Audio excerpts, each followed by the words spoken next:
We're very delighted to have with us from Spain, Ingrid Cusido. And it's delightful to have you here, Ingrid. Thank you for giving us the time to talk. Thank you to you and good morning to everybody. Now, you were born in Spain, you're from Spain, and the piece that you chose for your Carnegie performance was a piece by Enrique Granados, the Allegro de Concierto. Could you tell us just, we'll start by asking why that particular piece? Well, that piece it's a piece that really represents the Spanish school of piano playing, and it's an important piece in the repertoire. It shows the Granados. It's one of the great romantic composers of, if you think of the Spanish music in general for classical repertoire, and basically, it's a piece that takes the great tradition of the composers such as Liszt and Granados himself, Liszt and Chopin, and then transforms that, but with a Spanish folklore. So it's a very interesting combination of nationalism because it combines all these three elements. And you're devoted to music of Spain because you play not only Granados, but Albéniz, the Falla, and other composers. So you're very dedicated to the music of your home country. Well, naturally, I feel very well connected with this music because I feel that I really understand the the meaning of this music, and I can transmit that when I play. It comes to me naturally. But my repertoire expands from composers such as J.S. Bach to now recently, so basically the German repertoire, an Austrian repertoire. I'm very knowledgeable of this repertoire. I'm also knowledgeable of composers such as Ponce, which is a Mexican composer. I have the privilege to travel. And one of the countries I like to travel is to Mexico to play and perform. And it's a great composer, Ponce. It really is. He's a nationalist composer, and he took the folklore of his country, and it's combined with the most exquisite German traditional of composition. So it's a very interesting combination, right? And people enjoy it so much that, for example, for the program I'm doing at the moment that I've been playing quite recently, it's at the end, it's like fireworks. People enjoy it a lot. It's really wonderful to play this What are piece. what are some of the pieces by Ponce that you have performed? Well, I just really, there are other pieces, but this is mainly lately what I've been playing. And I'm planning to prepare others. Exactly what I'm going to play, I don't know yet because I'm planning the programs quite long time ahead. And for example, my next program doesn't include Ponce, but includes Bela Bartok, for example, as an end of program. So it varies quite a lot. For example, next program it's Bach, Schumann, Albéniz, and Bartok. So quite an interesting combination. And for example, I Wonderful. finish with Allegro Barbaro, which is, I don't know if you ever come across such a piece, the Allegro Barbaro. No, I'm not familiar. No. Well, it's a great piece. It's a great end to a recital, and people loved it. Yeah. Now, another aspect of your career, which I wanted to touch on briefly, was all of the many international piano competitions that you've performed in. On your bio, it's at Vienna, in Bonn, Beethoven's birthplace, in Berlin, in New York, in Lugano. You've performed in a lot of competitions and won quite a few. What is it about competitions that you enjoy or perhaps don't enjoy? Well, what can I say? I mean, what I enjoy most of my profession really is to prepare new repertoire, to learn This is what I love about my profession.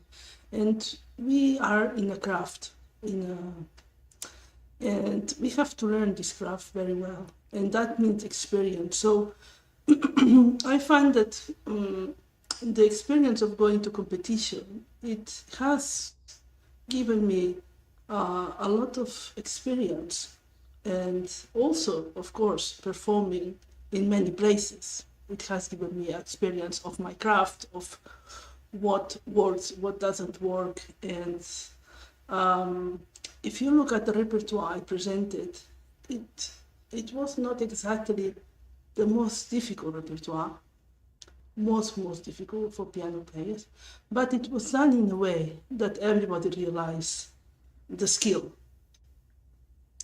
So I think that's what set me apart from most people. Expressiveness, communication, and musicianship. I think that kind of comes across when I perform very well. So that's why I feel I had musicality, these qualities that are essential if you are trying to to play concerts, you know. And I think that's what made a difference, and that I think that's what the juries in general valued: expressiveness, musicality, and all these qualities that when you go for an audience, of course, it is nice to hear these qualities brought to them, and they really appreciate it. So I think that's what has made me, in a way, successful in this adventure of going to competitions and all that.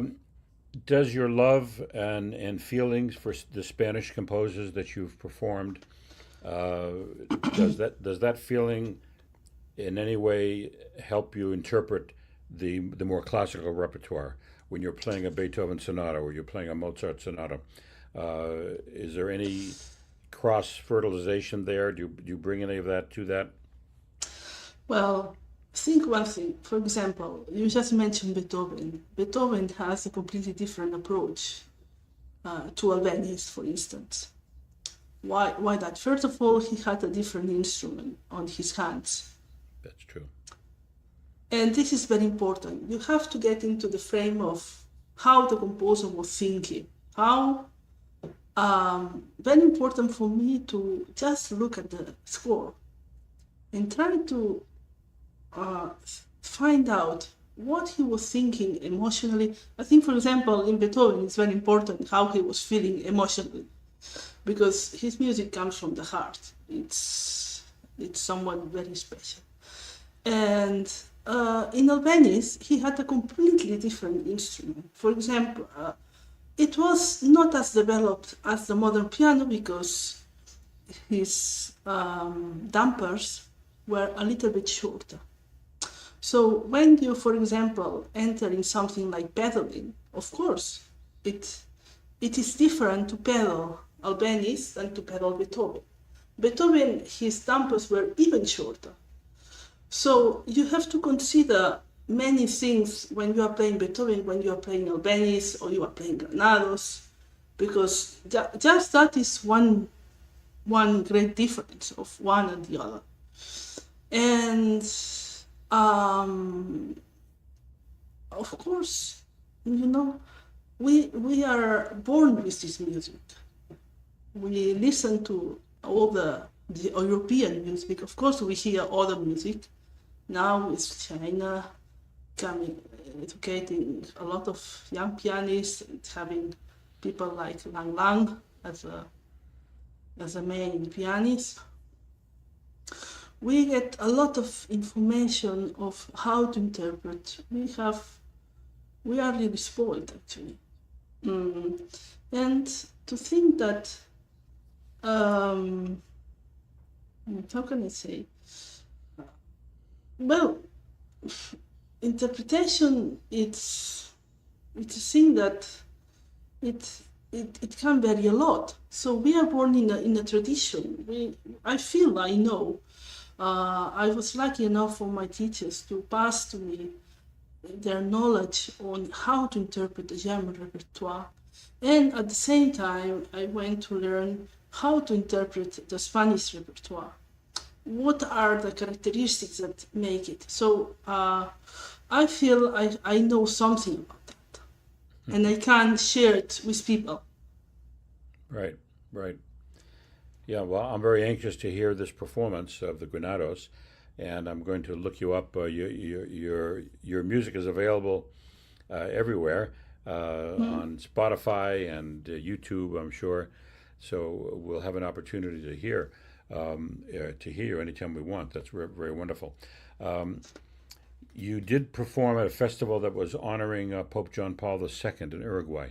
That must have been a Yeah. very special. That must have been a very special occasion for you. Well, it's all special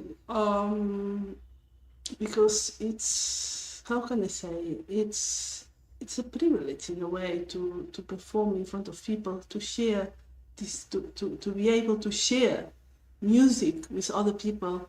They it's such a nice, special thing. And of course, it wasn't a special moment, like many others that I had the privilege to play, you know.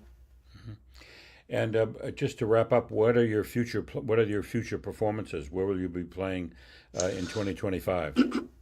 Well, at the moment, I have something quite soon in Barcelona, and I live quite close to Barcelona, so that would be nice.